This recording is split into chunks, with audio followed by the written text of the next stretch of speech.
या 5 जणांचा मृत्यू झाल्याची माहिती दिवा मुंब्रा स्थानकादरम्यानची ही घटना आहे। पुष्पक एक्सप्रेसमधून 10 ते 12 प्रवासी ट्रॅकवर पडलेत, ज्यामध्ये 5 जणांचा मृत्यू झालेला आहे।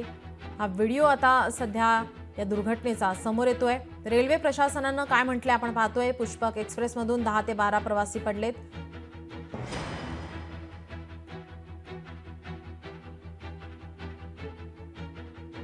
आपल्यासोबत शिवसेना खासदार नरेश म्हस्के फोन लाईन वरून जोडलेले आहे। अतिशय दुर्घटना या ठिकाणी आपण पाहतोय, दुःखद घटना या ठिकाणी घडलेली आहे। पुष्पक एक्सप्रेसमधून प्रवासी पडल्याची माहिती मिळते।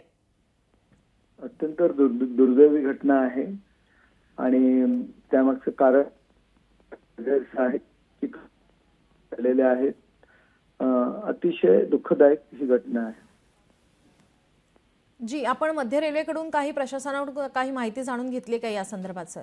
प्रशासनाकडून अजूनही काही स्पष्टीकरण यावर येत नाहीये। मी स्वतः फोन करण्याचा प्रयत्न केला, परंतु त्यांच्याकडनं काही रिस्पॉन्स दिसत नाहीये किंवा कारण काय आहे ते अजून त्यांनाही कळलेलं नाहीये। ते सुद्धा त्याची चौकशी करतायत। मात्र आपण जर पाहिलं तर एक्सप्रेसमध्ये असं लटकून प्रवास करतानाचा आता सध्या माहिती समोर येते, त्या संदर्भात आपण काय म्हणाल? बघा, एक्सप्रेस आहे, लोकल असती तर मी समजू शकलो असतो की प्रचंड अशी गर्दी असेल, परंतु एक्सप्रेसमध्ये दारासमोर जर अशा पद्धतीची गर्दी असेल तर प्रशासनाने सुरक्षितेची केली आहे, त्याचं नक्की कारण काय जी माहिती घेणं गरजेचं आहे। जी जी, धन्यवाद आपण दिलेल्या या माहितीसाठी, प्रतिक्रियेसाठी।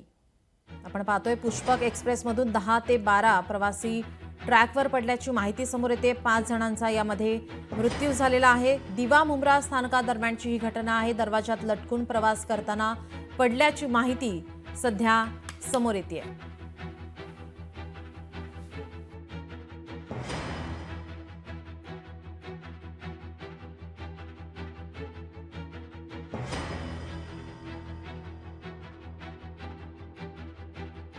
एक्सप्रेसमधून पडून 5 जणांचा मृत्यू झाल्याची माहिती समोर येते। 10 ते 12 प्रवासी पडल्याची माहिती।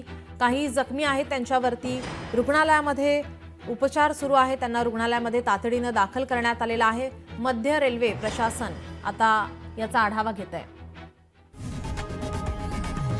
लोकशाही मराठी ऐका, पहा, जागरूक रहा।